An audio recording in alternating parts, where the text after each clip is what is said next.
So tell us a little bit about the relationship with the Preservation Hall and the band, and how I don't understand. How it all got started? Yeah. Well, my parents were honeymooning actually in New Orleans and happened upon a place. They were in search of New Orleans jazz, both big fans of New Orleans jazz, and were looking for a place to listen to it and were having difficulty finding a venue that had just straight New Orleans jazz. And they came upon an old art gallery, and the guy was having a jam session for his friends, and they just went a couple nights and became quite friendly with the gentleman. And after a week or so, he asked them if they were interested in taking over his lease because he was moving on to another business, and they said, well, we'll do it for a year. So now, almost 50 years later, we still have music at Preservation Hall 7 nights a week.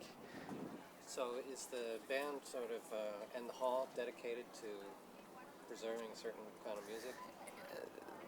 Preservation Hall, a lot of people think the name means that we're preserving New Orleans jazz, and the truth is that I'm not even sure how it got the name, but at the time it wasn't a concerted effort that we were going to be the saviors of New Orleans jazz. That Preservation Hall was more about preserving the musicians that were still playing New Orleans jazz at the time, a lot of who had retired, a lot of musicians were looking for instruments and didn't even have a venue just to play in where they were welcome to play.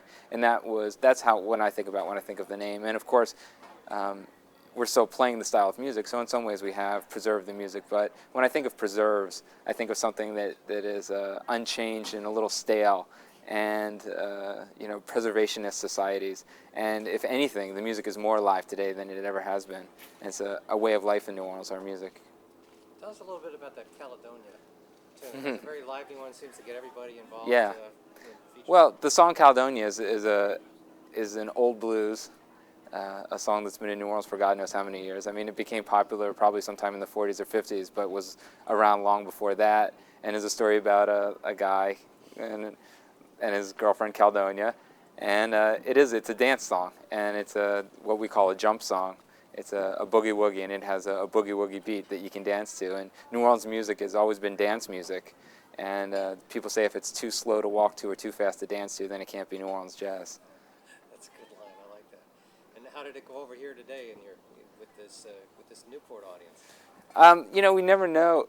The Newport audience is here to hear usually more traditional. The Newport audience are usually here to hear more modern jazz, and usually the bands that are here are modern bands from around the country. But it was great to feel so well received from the audience, and it's great when you play a song like Caledonia because everybody knows the song, and people are up dancing and singing along with it and clapping their hands. So it's always wonderful to see people in their 80s all the way down to kids appreciating what you do.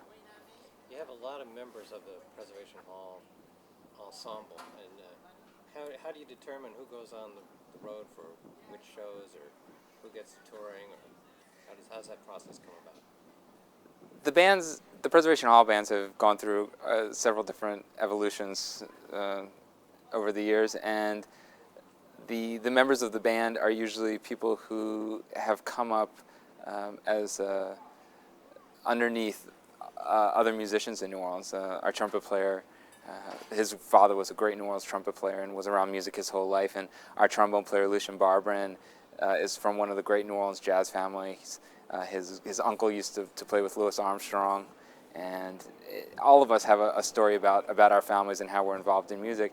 And it's not, there's never a decision made. It's always sort of who's next in line to be in the band is how it evolves. I mean, one of the musicians says, they've asked him, well, how did you know when you were in the band? He said, well, no one ever told me to go home. That's good. I like that.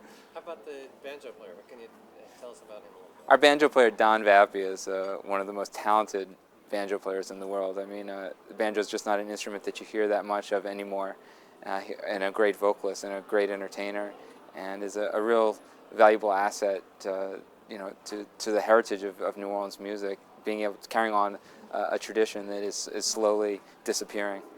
And the clarinet is something that you don't hear a lot of in current arrangements. You don't hear the clarinet in music too often anymore. Maybe klezmer music and in symphonic music, but in New Orleans music, it's still a popular instrument. It's a very popular instrument in New Orleans because it has a very specific role and a very large role in the jazz ensemble. And Dr. Michael White is, of course, one of the great clarinet players. And what's up next for you?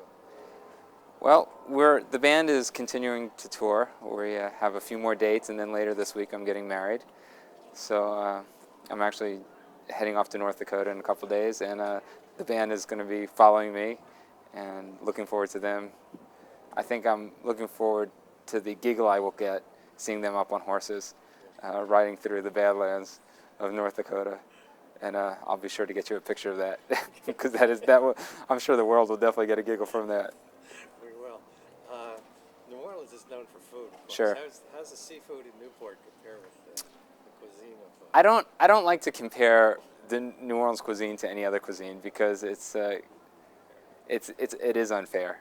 You know, New Orleans has been around for so long. We have, an advantage over everybody else. But it's every city has its own flavor and its own taste, and we find good food in every city that we go to. The only thing that I'll tell you that the band doesn't like is to go to New Orleans restaurants in other cities.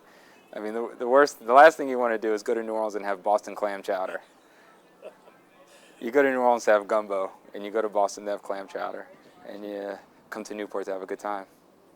Well, we're glad you came and appreciate it. And anything else you want to add? Anything particular that you guys like to talk about with New Orleans or jazz or message that you like to get out? First of all, the band is just happy to be here at Newport at a festival that really got it all started and is known around the world as being the birthplace of festivals. And it's an honor to be here and to see it. I haven't been here since I was a little kid, so it's just amazing to be on the same stage that my dad was on and that Louis Armstrong's been on and Duke Ellington's been on. I mean, you grew up listening to recordings that were done here, and you look out there and you're seeing the same thing that these guys saw over the past years, and it's a really warm and touching feeling. That's great. That was an excellent thing to say. George Wein and Joyce Wein have been friends of the family for many years, and of course were responsible for starting the Newport Festival and having the idea to have a jazz festival and seeing it through all these years. And I actually met them initially because they also produced the New Orleans Jazz and Heritage Festival, which a lot of people think is the granddaddy of all festivals, which is because New Orleans and jazz, but really Newport is where it all began. And my mom always loves to tell this story about her and Joyce Wein being the first cleanup crew at the first New Orleans Jazz and Heritage Festival, because it wasn't something that they had even anticipated. And I think my mom said that there were 36 paid admissions at the first New Orleans Jazz Festival, and of course that's grown a lot, and it's wonderful to see how Newport has grown over the years. And you can probably see my mom walking around somewhere out there picking up trash. That's good. Okay. That's it. Thank you very much.